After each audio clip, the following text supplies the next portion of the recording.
regulate the anemias, one of the very important topics, depending upon your MCV, that is mean copper cell volume, it can be divided into a normocytic anemia,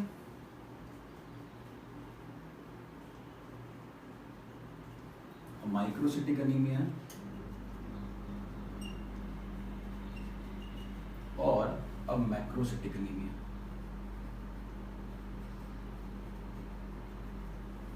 If the MCV lies between 80 to 100 FL, it is a normocytic anemia. If it is less than 80, it is microcytic, and if it is more than 100, it is a macrocytic anemia. Now, the normocytic anemia can be a non-hemolytic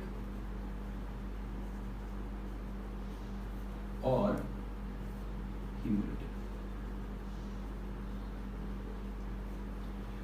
So if it is a hemolytic anemia, your reticulocyte count will increase, and if it is a non-hemolytic, your reticulocyte count may decrease or may be normal.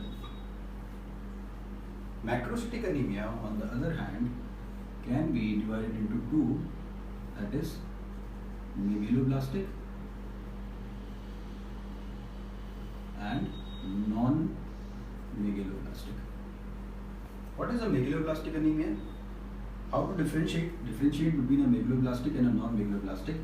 Both of them will have more than 100, but the difference is RBC will be great in size, RBC here also will be greater in size. But in megaloblastic anemia, the neutrophils are multi-lobe, that is more than 5 lobes are seen, whereas this is not seen in non-megaloblastic anemia. Other difference is that megaloblastic anemia occurs because of the DNA synthesis is impaired. So the cytoplasm will mature early to the DNA, whereas this problem is not seen in non-megaloblastic anemia. So non-megaloblastic anemia will have large RBC, megaloblastic will also have large RBC, but the megaloblastic will have multi-lobe, that is more than 5 lobe neutrophils, which is not seen in non-megaloblastic anemia. Anyways, coming to hemolytic and non-hemolytic. Now this non-hemolytic again can be of two types, that is if the cause of hemolysis lie within the RBC, that is intrinsic, or the cause of hemolysis lies outside the RBC, that is breaking the RBC from outside, that is extrinsic. So intrinsic or extrinsic. Coming to microcytic anemia, the different forms are described with the list called catalyst. What is catalyst? That is copper deficiency anemia, anemia of chronic disorder, T, anemia seen in thalassemia, L, lead poisoning, I, iron deficiency anemia, and S, sideroblastic anemia. Copper deficiency causes sideroblastic anemia. So this is the list of microcytic anemia.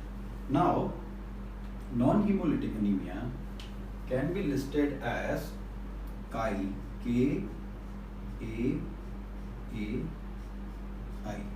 Now, anemia of chronic disorder and iron deficiency anemia both start as normocytic anemia and later convert into microcytic anemia. K stands for anemia in chronic kidney disease, and this A stands for aplastic anemia. So code for this is Chi, code for this is catalyst. Coming to hemolytic intrinsic and extrinsic. So if something is occurring from outside the RBC, that is an extrinsic, you can see they are aiming the RBC, that is they are trying to break the RBC. So aim,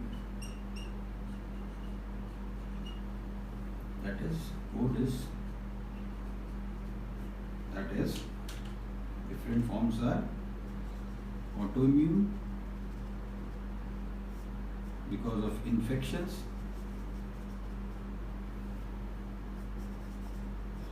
microangiopathic when the RBC has to pass through narrowed vessels, and macroangiopathic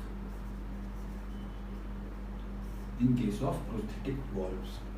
Now intrinsic to RBC can be remembered as CMP.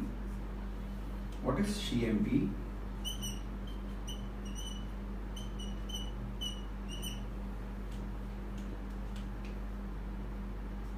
Paroxysmal nocturnal hemoglobinuria. S, sickle cell anemia. H stands for HBC defect. E stands for enzymatic defect like G6PD or pyruvate kinase. M stands for membrane defect, that is hereditary spherocytosis. Spheres will be formed, that is membrane defect. Coming to megaloblastic and non-megaloblastic anemia. So now we know that megaloblastic anemia occurs because of defect in DNA synthesis, whereas no such thing occurs in non-megaloblastic anemia. Megaloblastic anemia can be remembered with FBO, that is folate deficiency, B, B12 deficiency, and O, orotic aciduria. And non-megaloblastic, on the other hand, can be remembered with LART, that is L, anemia in liver disease, A, alcoholics, R, reticulocytosis, and T stands for thyroid, but the anemia is seen in hypothyroid. So these are the cases for non-megaloblastic, and all these are the cases for different types of anemia: microcytic, normocytic, and macrocytic.